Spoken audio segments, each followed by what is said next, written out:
Oh my god. Yo, somebody call an ambulance! Hi, I'm Sam, and welcome to Late to the Party, a new look at old media. We're missing a few teeth today. Skateboarding is freaking awesome.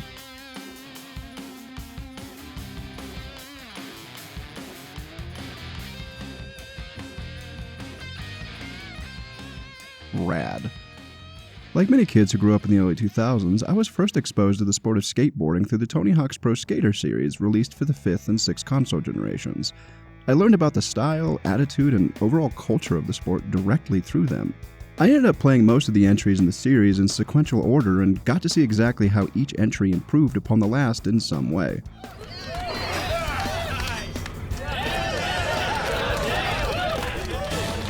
But I'll admit, there was a point where the series sort of started running itself dry. After 4 main entries, an additional 2 in the story-based Underground sub-series, and my opinion, the series' peak with American Wasteland, it inevitably started to feel a little repetitive.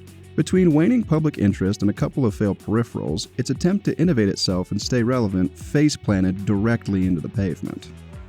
Nailed it. Is not as uncool as Guitar Hero.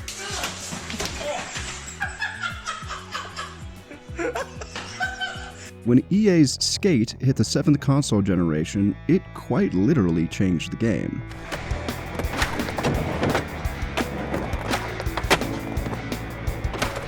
In the late summer of 2007, EA Black Box, who were then known for some really good Need for Speed games, released the first Skate game for the Xbox 360 and PlayStation 3 consoles.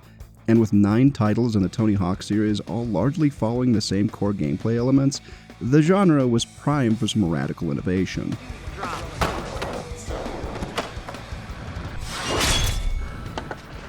Skate did this by centering the entire gameplay around a then pretty advanced physics engine. Rather than having individual button inputs as the Pro Skater series had, Black Box implemented what they coined their flick-it controls. Players used the right analog stick to pull back to crouch, followed by a quick snap forward to gain air, adding a layer of technicality to an otherwise pretty simple trick. Performing flip tricks is pretty much in the same vein. You set up by pulling back and you flip forward in one of several directions or patterns to flip the board. To perform grabs, each trigger on the controller would serve as one of the skater's hands.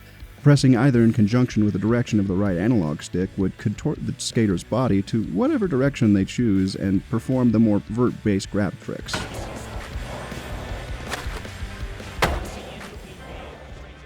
And upon approaching a grindable object, not only did you have to correctly set yourself up, but you also had to contort the board mid-air to the type of grind you wanted to pull off, plant it, balance it, and then smoothly exit it afterwards.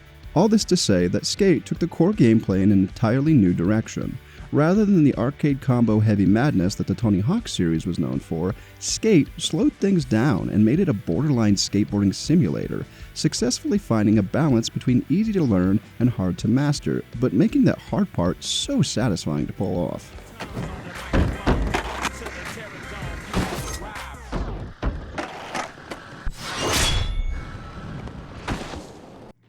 Don't get me wrong, you could still absolutely pull off the wildest, most ridiculously unrealistic crap on the planet, but at least here, it was definitely much harder to successfully execute, but never failed to make it fun regardless. Learning the overall mechanics of the game was made much less frustrating for new players in large part due to Skate's marker system. If you had a particular location you wanted to start skating, all you had to do was set a marker down and off you went. If you bailed the trick or you missed the gap, all it took was a button press to set yourself back up instantly, saving players the hassle of having to reset every time they mess up. This would not only save countless headaches, but it would also encourage repeated attempts, helping players memorize the new control scheme and try different styles in a safe way with little to no punishment for screwing up. That was a buttery-ass long grind. Another key difference between the two series is exactly how Skate treated the world players would inhabit. After the opening cutscene, which shows the player getting hit by a bus, our main goal becomes proving our worth as a skateboarder, ultimately becoming registered pro and getting a bunch of sponsorship deals to go along with it. And honestly, that alone sets it in a much more realistic world than its competitor. Rather than starting out as a totally radical skateboarding Jesus, here it feels more like two buddies who grab their boards, their camera equipment, and decide to make a go of it. I say too because while he is never really seen, the actual camera view which follows the player is actually your friendly cameraman, filming you directly through his eyes as he follows behind you the whole time. It's a neat touch and immediately gives off the feeling of a more grounded environment. Depending where you were, you could even have him start directly recording you for different challenges, and look back and edit your replay directly afterward. It really served to highlight a lot of the cool stuff you could pull off when you really got into the groove.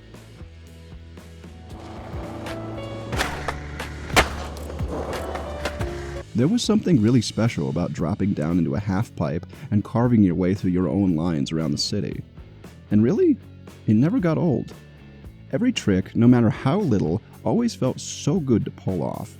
The sounds of the wheels hitting the hard concrete became one of those insanely satisfying sound effects, and seeing how far your flow state would take you before wiping out became pretty commonplace with me.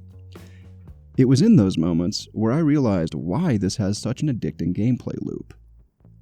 EA Black Box knew exactly what to hone in on and exactly what to put the most effort into, and that was the skating itself.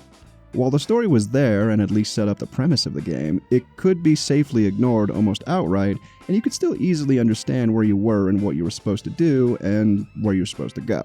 Every challenge type, be it a trick attack, a photo op, or just jamming for the hell of it, all felt fresh and were always satisfying to accomplish, even if it meant attempt after attempt. That's how good they got the mechanics of the skateboarding here. The control mechanics were so involved, it was almost rhythmic. It was even fun to fail. Yeah, this is why I couldn't be a skateboarder. As the series went on, it had a little bit more time to develop and fine-tune itself. EA Black Box would release 2 sequels in the span of only 3 years, expanding on the base work of the originals and adding in more features that they couldn't implement into the original. This would eventually lead to my personal favorite in the trilogy, Skate 3 in 2010.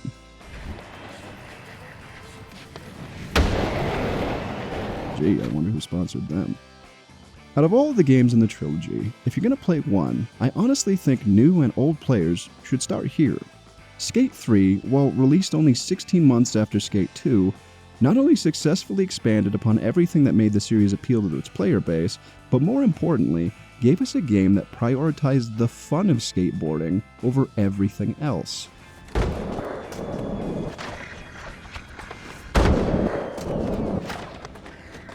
While it does drop the grittier tone of the first 2, opting for a more colorful color palette, it's surprisingly player-friendly and brought a lot of new faces to the series.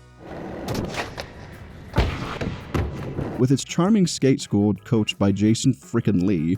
You can shove it, you can flip it, you can flip shove it, you can even dip do it.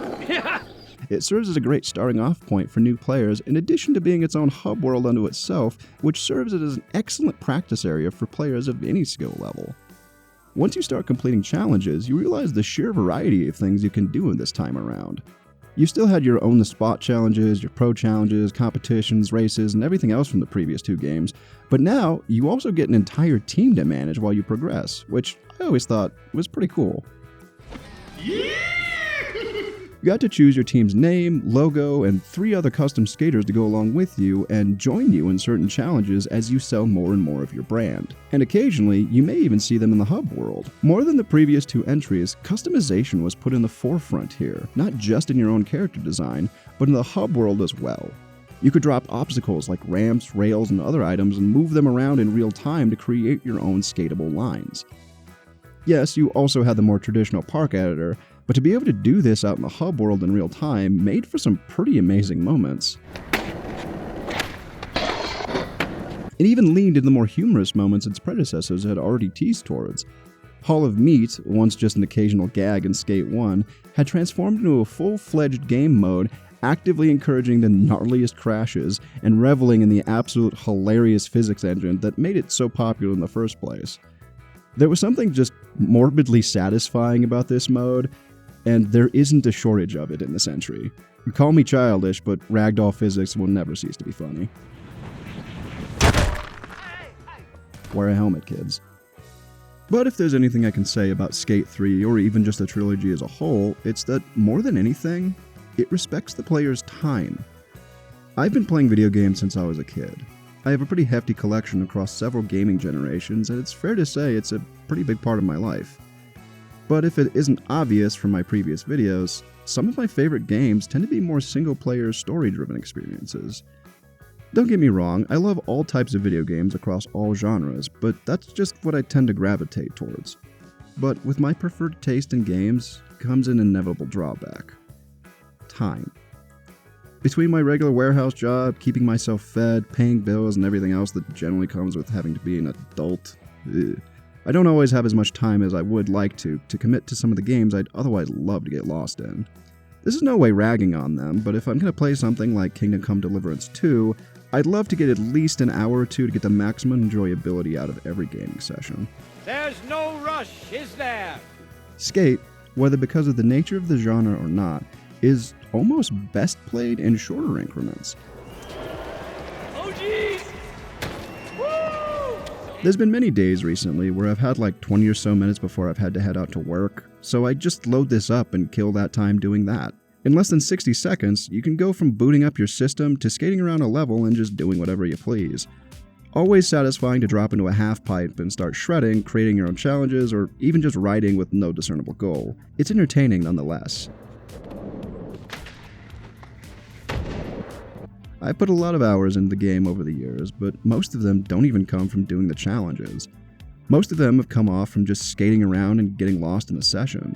Even during the writing of the script, I caught myself just taking 10-15 minutes to warp back to a particular ramp or jump, and just seeing the variety of things I could pull off. At its core, Skate 3 is honestly incredibly easy to enjoy. For being 15 years old now, it doesn't really show. It pays a lot of respect to the sport and culture of skateboarding, while still being absolutely accessible to someone who may have no knowledge of the sport at all. It's a game I wouldn't hesitate to call timeless. If you happen to be an Xbox player, the first entry is available for about $15 and the third for $20 in the store. The second, unfortunately, got delisted from the store for licensing reasons, and honestly is the reason for it not being featured here either. But you can still find physical versions of it in the wild if you're lucky. Damn. Did you just beat me? But if I'm being completely honest with you, this entire episode was inspired by the newest Skate game that was released a couple of months ago, and, well, let's say it's uninspired. Welcome back, homie. I'm stoked to see where this session takes us. I'm feeling it's going to be fun. The biggest problem I have with the newest Skate is it just seems like a soulless cash grab, banking off the nostalgia of older players like me and the ignorance of the younger players who may not have even touched the original games. Every single time I went to boot this up, I was immediately bombarded with opportunities to buy the Founders Pack or the Founders Deluxe Pack for almost $50. And you know what you get? A handful of cosmetics. No gameplay differences, no new modes, nothing really even that special. And while you can gain in-game currency, not only is this process unto itself excruciatingly slow going, but Skate 3 was released again 15 years ago with 10 times as many customizations options that were much, much easier to obtain. I'll try not to dwell on this too much, but when a game openly admits it's in early access with new seasons on the way, while pushing you to spend damn near full price for it, it feels pretty predatory. I'd rather just pay full price for a full game instead. Not only that, but the game itself just feels lazy. Nothing about this really stood out to me. The new art style it shows is so commonplace in other games, it just feels overdone and tacky. And nothing about the city really pops out as memorable. On top of it, the controls and overall feel of how this plays just feels incredibly off. I can't properly explain it, but it almost feels like my board was magnetizing to everything I got near. And as I would later learn, even if you tell the game you're familiar with the previous titles, it still turns on auto assist way up by default anyway, making it almost feel like you're floating on air rather than skating on a rocky ground. You can turn all this off in the options menu to make it more resemble the true style of previous games, but it's still annoying nonetheless. Though this honestly could just be me nitpicking at this point, I do suppose some of this could be forgiven on the account of being in an early access, but come on. Fans deserve better than this after a decade and a half.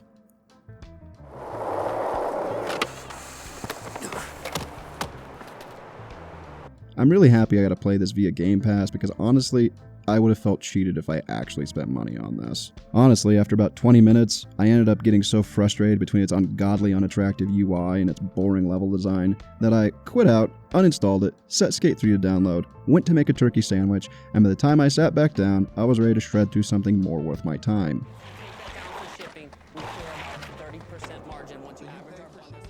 Hey, Doodle Sammy here.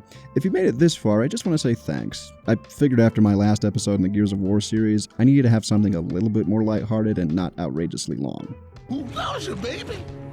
Yeah, group hug. If you enjoy my content, please hit that subscribe button, give me a big ol' thumbs up, share my channel with your friends, and maybe check out some of my older videos to help keep this party going. Everything you do helps me out and gets me that much closer to not having to go back to the horrors of my real job. Thank you. Now that you're this far in, I'm curious. Did you play the original Tony Hawk games, or did you start with the Skate series later on? What did you think of each respective series? What did you think of Skate 2025? Can you do a kickflip? I certainly can't. I'd snap my ankles in half. But that's okay, because remember, if you're late to the party, it's still going on. So you might as well enjoy yourself. I'll see you next time.